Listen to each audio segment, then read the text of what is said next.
고전을 읽으면서 제가 끊임없이 느끼는 거는 뭐냐면 인생에 답이 없구나. 의지와 능력이 있으면 대부분 성공할 것 같은데 세 번째 요소가 있는 거예요. 그리스의 바람둥이 그러면 이제 제우스 신을 꼽잖아요. 제우스의 부인 이름을 하나하나 이렇게 풀어보잖아요. 한 사람이 성공하기에 갖춰야 될 조건들로 너무 충분해요. 저는 그래서 제우스의 이 결혼과 바람핀 얘기가 제 인생의 체크리스트예요. 첫 번째는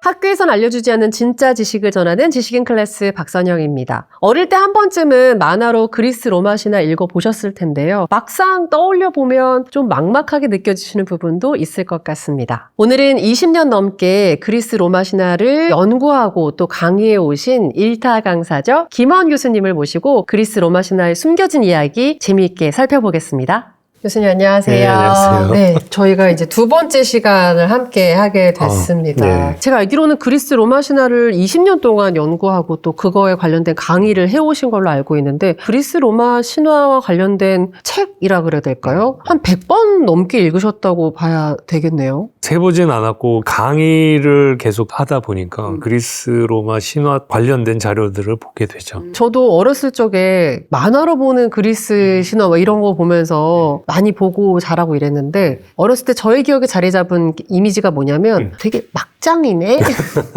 우리에게 신은 뭔가 완전체 완벽한 이미지인데 불륜도 많고 질투도 많고 싸움도 붙이고 이렇더라고요. 왜 그런 이야기들이 유독 많다고 느껴지는 걸까요? 특히 이제 그리스 로마 신화가 많이 그렇죠. 네. 어떻게 보면은 신들의 이야기라고 얘기를 하지만 그걸 만든 건 인간이기 때문에 이야기를 만들면서 세상이 왜 이렇게 돌아가는가. 그러려면 신들이 어떤 존재여야 된다는 관념이 있고 그 관념을 이야기 속에 넣다 보니까 그런 것 같아요. 만약 신이 완전 무결하고 변하지 않고 선량하고 그리고 우리를 사랑한다면 왜 세상이 이 모양 이 꼴이냐. 왜 악한 자들은 계속 잘 살고 힘 있는 자들이 못된 짓을 해도 아무렇지도 않고 그러냐. 그러니까 완벽한 신을 설정하는 순간 세상에 불합리한 걸 설명하기가 너무 어려워져요. 그리스인들은 어떻게 설명했냐면 세상이 이 모양 이 꼴인 것은 세상을 움직이는 신이 그 모양 그 꼴이어서 그래. 어찌 보면 약간 신 탓을 하면서 또 우리 인간이 살아갈 이유를 찾아가는 그렇죠. 것도 네. 있네요. 이 세상을 설명하는 가장 솔직한 방법인 것 같아요. 신이 거룩하고 신이 완전한데 왜 이 세상은 불완전하고 이렇게 불합리해. 그렇게 되면 이제 괴리가 많은데 우리 같은 인간이 어떻게 그 고상하고 거룩한 신의 뜻을 이해하겠느냐. 그러면서 깨갱하고 고개를 숙여야 되지만 그리스 로마인들은 그런 점에서는 신들에 대한 어떤 좀 자유로운 생각이 있었던 것 같아요. 그러니까 우리가 이 모양 이 꼴인 건 강한 자가 불륜도 많고 세상이 이 모양 이 꼴로 돌아가는 건 신들이 그런 모습이기 때문이야. 이러면 인간의 탓이 아니네. 이렇게 될 수 있고 그래서 자기네들을 위안하는 방법이 되기도 하죠. 그렇다면 어떻게 되냐. 신들에게 제사를 지내야 돼. 신들의 그 도덕상에 기대는 게 아니라 신들을 달래는 방식으로 신들을 재물을 바친다는 걸 이제 아부하는 거고 달래는 거라고 할 수 있잖아요. 그러니까 인간은 신을 달랠 수 있다. 이런 생각을 또 했던 것 같아요. 약간 어떻게 보면 결국 신들의 이야기 속에서 인간이 살아갈 수 있는 길을 찾을 수도 있고 신들의 이야기 속에서 우리가 조심해야 할 것도 배울 수 있다는 이야기로 저는 좀 들리는데 그렇다면 사랑을 하면서 행복해하는 결말보다는 좀 불행해지는 경우가 많이 그려집니다. 그리스 신화 속에서 등장하는 최악의 배우자상과 가장 안타까운 결혼을 한 사람 말씀을 해주시면 우리 인간사에서 좀 조심할 수 있는 팁이 될 수 있지 않을까 생각이 드는데요. 그 행복한 결혼의 표본이 될 만한 존재가 거의 없죠. 제일 대표적인 게 그리스의 바람둥이 그러면 이제 제우스 신을 꼽잖아요. 네. 최고의 신인데 최고의 권력을 가지고 지 멋대로 하는 것 같은 거예요. 네. 제우스의 부인 헤라 이러잖아요. 네. 근데 헤라가 정식 부인인데 정식 부인을 놔두고 숱한 바람을 피운단 말이에요. 관련된 여신이 너무 많죠. 게다가 헤라가 정실 부인임에도 불구하고 첫 번째 부인도 아니에요. 아, 또 그런 슬픈 사연이 있었군요. 앞에 헤라가 7번째 부인. 네? 7번의 결혼이 있고 헤라랑 정식 부부 관계라고 만천하에 선포하면서 결혼식도 했지만 그 이후에도 바람을 핀단 말이에요. 그거를 고대 사회의 권력자들의 횡포를 신화적으로 조롱하고 풍자한 것이다 이렇게 해석하는 사람도 있지만 좀 더 긍정적으로 하나의 상징 상징과 은유로 본다면 결혼이라는 건 어떤 능력의 결합이라고 볼 수 있고, 그럼 제우스가 어떤 여신과 결혼한다는 건 최고의 권력 또는 행동의 주체라는 상징을 제우스에 부여하면 그 제우스가 어떤 조건을 갖출 때 좀 더 풍성한 삶을 누릴 수 있고 성공을 확장시킬 수 있는가. 그래서 제가 그 강의 때 그런 걸 많이 하는데 제우스의 부인 이름을 하나하나 이렇게 풀어보잖아요. 네. 그러면은 한 사람이 성공하기에 갖춰야 될 조건들로 너무 충분해요. 그러니까 일부 일처제 개념으로 제우스를 보면 제우스는 한 가지만 잘하고 다른 거 못하는 존재가 돼요. 근데 7부인을 옆에 잔뜩 이렇게 딱 놓으면 우리가 존경할 만한 지도자가 되는 거죠. 소위 말하는 인간이 갖춰야 할 성공 요건이 자신의 부인으로서 두는 상징성이 네. 7개가 되는 거거든요. 그 이름 하나하나가 다 뜻이 있거든요. 근데 그 뜻을 이렇게 풀어보면 첫 번째 부인은 지혜. 그러면 최고의 권력자는 지혜로워야 돼. 근데 지혜롭다고 지 멋대로 할 수는 없잖아요. 두 번째 부인이 법도예요. 지 멋대로 행동하는 게 아니라 법에 따라서. 세 번째 부인은 법의 보편적인 적용. 이런 뜻이에요. 그러니까 법을 정해놨는데 어떨 땐 지키고 어떤 때는 안 지키고 누구에겐 적용하고 누구에겐 안 적용하고 이러면 안 되잖아요. 그러니까 최고의 지도자가 지혜롭고 법과 제도를 정해서 그 원칙에 따라 행동하되 두루두루 보편적으로 적용해야 한다. 얼마나 좋아요. 네 번째 부인은? 네 번째 부인은 그것만 갖고 안 된다는 거예요. 먹고 사는 문제 어떤 사람이 도덕적으로 윤리적으로 뛰어나요. 근데 굶어 죽게 생겼어. 그러면 그 지도자라고 우리가 보시기 어렵잖아요. 먹고 살 수 있게 땅의 여신, 농업의 여신과 결혼해요. 그리고 그것만으로 충분하냐? 5번째 여인. 그 먹고 사는 문제, 법 정인 다 됐는데 문화적으로 피폐하면 안 되잖아요. 정말. 네. 그 문화를 관장하는 여신과 결혼해. 6번째는요? 6번째는 빛의 여신. 그래서 그때 태어난 게 달과 해. 그러니까 권력자가 이런 능력을 가지고 이렇게 좋은 조건을 가지고 나라를 잘 다스리면 백성들이 법에 따라서 잘 살고 정의롭게 살고 그다음에 경제적으로 풍요롭게 살고 문화적으로 잘 향유하면서 살아요. 근데 이게 누리는 사람만 누리고 못 누리는 사람이 있으면 안 되니까 낮에는 해가 비추듯 밤에는 달이 비추듯 세상에 그늘진 곳이 없게 만든다. 그래서 6번째 빛의 여인과 얼마나 결혼했고. 좋아. 빛의 여신 없으면 어떡할 뻔했어. 7번째는 그래서 해라. 근데 제일 중요한 건 생각해보니까 이 세상에 가장 중요한 게 가정인 거예요. 가정이 이루어지고 결혼의 시인이 필요한 거예요. 최고 권력자가 공동체 전체를 다룬다고 하지만 출발점은 가족이다. 그래서 헤라의 여신과 이런 식으로 풀면 제우스가 바람을 덮여야 돼요. 굉장히 괜찮으시겠어요, 교수님? 굉장히 논란거리가 될 만한 아니 발언이라고 저는 생각하는데. 제우스 처음에 막 욕하고 이거는 당시 권력자들의 성적 문란과 자기의 욕망을 채우는 뭐 그런 걸로 처음에 해석을 했는데 그런데 왜 그런 신을 최고의 신으로 놓고 최고의 신전을 세우고 막 거대한 당을 세우고 올림피아 제전도 열잖아요. 도대체 이 미친 거 아니야? 이럴 수 있잖아요. 근데 잘 생각해 보니까 거기에 담긴 상징적 의미를 풀면 이렇게 근사한 뜻이 나옵니다. 그러네요. 최고 지도자만 그런가요? 한 개인이 성공적인 삶을 살아가기 위해서 필요한 거더라고요. 저는 그래서 제우스의 이 결혼과 바람핀 얘기가 제 인생의 체크리스트예요.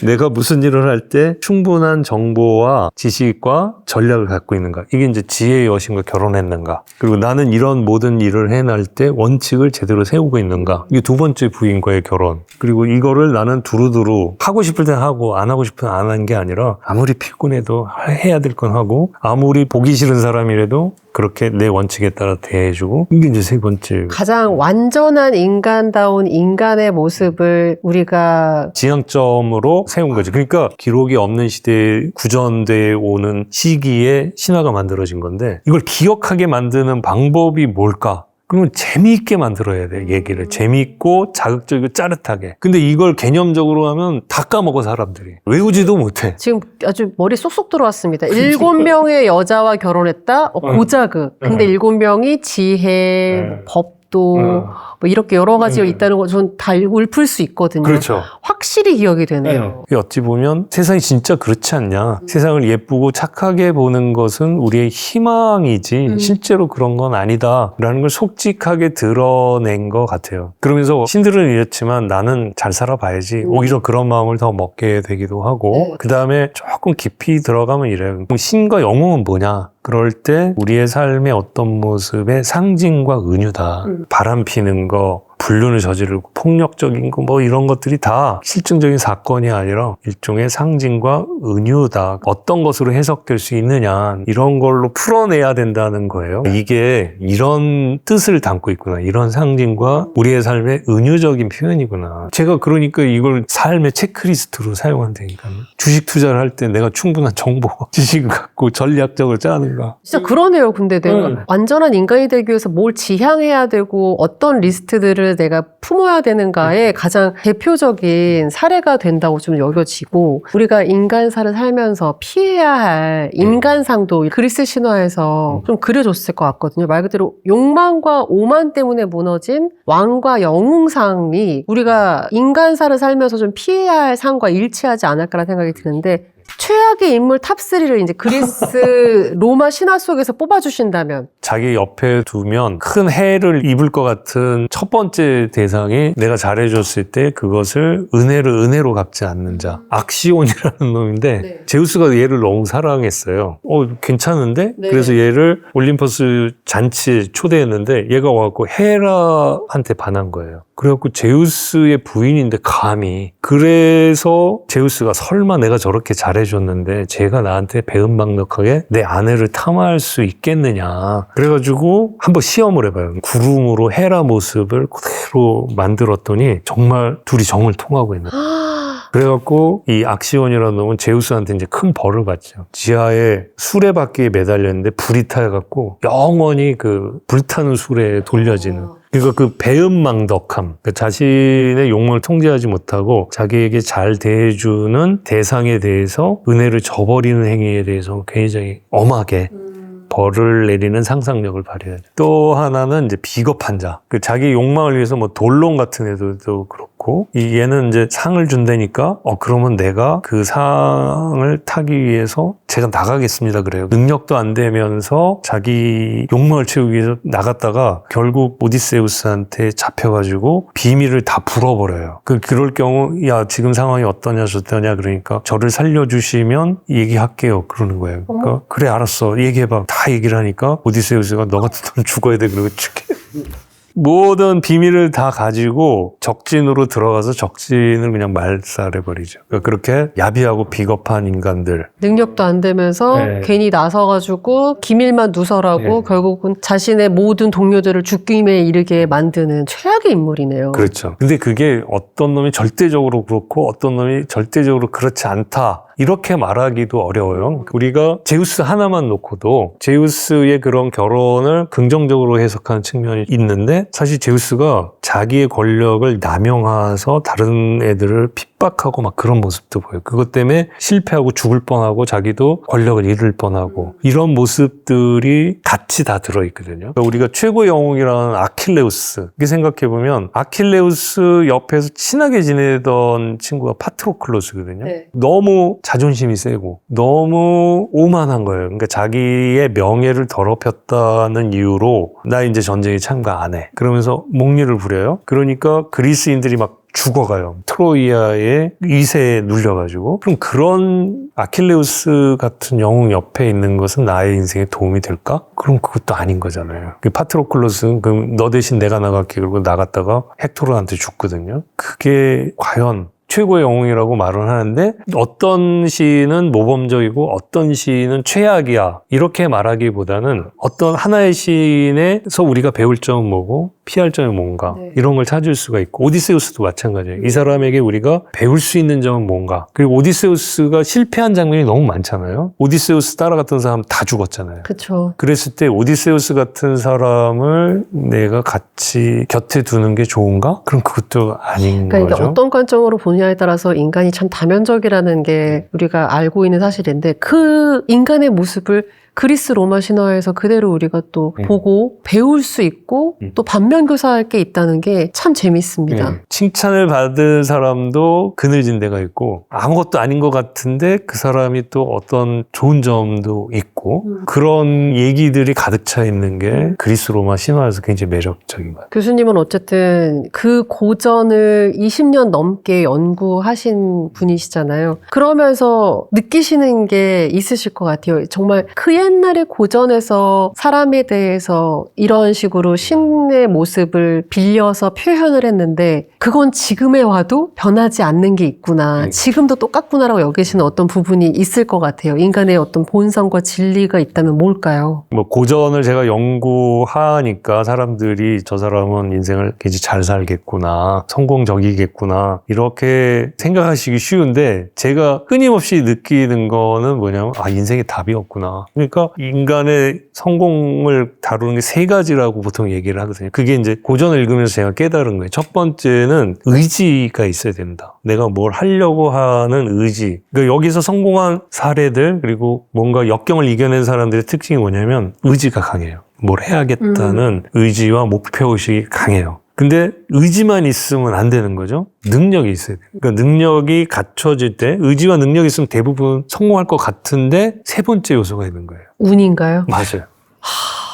그러니까 답이 없다는 거예요. 능력과 의지만 있으면 다 된다 그러면 이건 노력하면 되거든요. 근데 아무리 노력해도 계산 못하는 어떤 요소들이 항상 있으니까 그리고 저 사람이 나한테 도움이 될지 안 될지 아직 모르고 그거는 의지와 능력이라기보다는 사람 운이 없구나 뭐 이렇게 얘기할 수도 있는 거고 상황이 안 받쳐주는 경우도 있고 이 세 가지가 인간의 성공 여부를 가르는 것 같아요. 근데 인간이 컨트롤할 수 있는 건 앞에 두 가지거든요. 근데 끊임없이 세 번째 요소가 첫 번째, 두 번째 요소와 관계없이 작용하는 게 인생이니 항상 인생에 답이 있다고 생각하지 말고 내가 믿는 게 전부라고 생각하지 말고 또 난 언제나 내가 아무리 열심히 하고 내가 능력이 있더라도 무너질 수 있는 존재라는 그런 겸허함을 가지고 살아갈 때 삶을 좀 더 덜 실패하고 덜 고통스럽게 살아갈 수 있지 않을까. 실패가 오고 고통이 와도 그래 이거는 내가 통제할 수 없는 운의 요소야. 그렇게 설명하거나 또는 내가 충분한 능력을 갖췄는가 내가 정말 할 의지가 있었는가 그 체크를 하고 그래도 손색이 없으면 그 다음엔 원망할 필요가 없는 거예요. 이게 인생인 거야. 네. 그래서 이제 체념할 땐 체념해 줄 수 있고 또 받아들일 땐 받아들일 수 있고 고전을 읽어서 성공한다기보다는 덜 고통스러울 수 있는 방법을 찾는 것 같아요. 네. 인간의 본성이 뭐냐 그러면 우리는 인생에 대해서 알 수 없다는 그것. 근데 그것을 만약 저버리면 계속 고통스러운 거고 그것을 품고 인정하면 내가 할 수 있는 노력은 최선을 다해서 하면서도 결과가 기대에서 못 미치게 나타났을 때 덜 고통스러웠고 그게 그냥 그렇게 사는 게 인생에서 답이란 답? 뭐 그런 게 아닐까. 고전을 오래 연구하시면서 이것이 정답이다라는 것을 얻었다기보다 인간은 어떤 존재인가에 대해서 끊임없이 질문을 던지고 그 안에서 신들이 이렇게 불완전하기 때문에 우리 인간도 그럴 수 있다. 끊임없이 질문을 통해서 살아가고 좌절하지만 일어나면서 살아가는 게 인생이다. 라는 위안을 좀 얻었다는 말씀이시네요. 그렇죠. 저도 너무 큰 위안이 됩니다. 어떤 분들에게는 그리스 신화가 사실 뭐 그 옛날 얘기인데 우리는 지금 사는데 몰라도 아무 지장 없는 거 아니야? 이렇게 생각하시는 분이 계실 것 같은데 그래서 사실 교수님이 더 귀하십니다. 오늘날 우리가 살아가는 데 있어서 얼마나 깊숙이 이게 들어와 있는지 대표적으로 뭘 느끼시나요? 뭐 이를테면 최근에 나사에서 달 탐사 프로젝트를 했잖아요. 우주인을 보내는. 근데 그 이름을 뭐 아르테미스 프로젝트다. 네. 그러면 이 의미가 뭔지, 왜 그 사람들은 이런 걸 붙였는지, 뭐 이런 것에서부터 환경을 보호해야 한다. 그 이유는 이 땅덩어리가 물리적인 땅덩어리가 아니고 이것들이 하나의 유기체적으로 움직이기 때문이다. 흙이라고 생각하지만 이 흙도 하나의 유기체처럼 움직이고 활동을 한다. 이런 걸 이제 가이아 이론 이렇게 말한단 말이에요. 가이아? 모르는 사람들은 이제 뭔지 모르는데 이제 아는 사람들은 알죠. 가이아 이론에 대해서 설명을 해주신다면요? 가이아가 대지의 여신이거든요. 그래서 거기에서 따온 그리스 사람들은 이 대지가 그냥 물리적인 물체로서의 흙이 아니라 대지의 여신처럼 생명을 탄생시키고 지구 자체도 이게 하나의 유기체처럼 움직인다라고 주장하시는 분들이 그 이론을 가이아 이론 이런 식으로 붙이죠. 달 탐사선의 이름도 달의 여신이라서 그렇죠. 이름을 그렇게 지은 거고 그러니까 이게 아는 만큼 보이는 거네요, 정말. 특히 이제 서양 사람들은 어려서부터 그리스 로마 신화를 공부하면서 자라나잖아요. 네. 그게 어른이 돼서도 잊혀지질 않기 때문에 자기네들이 어떤 새로운 이론을 내거나 그게 과학 분야뿐만 아니라 사회적 이론이라든가 또는 그냥 우리가 속담을 쓰듯이 그런 걸 쓰고 그리스 로마 신화가 갖고 있는 어떤 보편적인 의미 때문에 그 옛날 만들어진 거지만 지금도 얼마든지 우리의 삶을 비출 수 있는 그런 거울이 되는 것 같아요. 저는 오늘 그리스 로마 신화가 너무 가깝게 느껴졌고 그리스 로마 신화 우리가 왜 그 옛날 이야기를 계속해서 들여다봐야 하는지에 대한 이유를 또 찾을 수 있었던 시간이었습니다. 잘 받아주셔서 너무 감사합니다. 아유, 아닙니다. 일부에서 이야기했지만 오디세이 영화를 보고 나서 다시 토론하러 만나요. 저희. 이게 인간에 대한 어떤 탐구까지 이룰 수 있게 오늘 좋은 시간을 만들어줘서 너무너무 감사합니다. 저도 너무 즐거운 시간이었습니다. 고생하셨습니다. 감사합니다. 오늘은 교수님과 함께 3000년 전 신화 속 인물들이 우리에게 어떤 의미를 주는지 짚어봤는데요. 오늘의 이야기가 구독자 여러분의 삶을 돌아보는 데 도움이 되었으면 좋겠습니다. 다음 시간에 뵙겠습니다. 고맙습니다.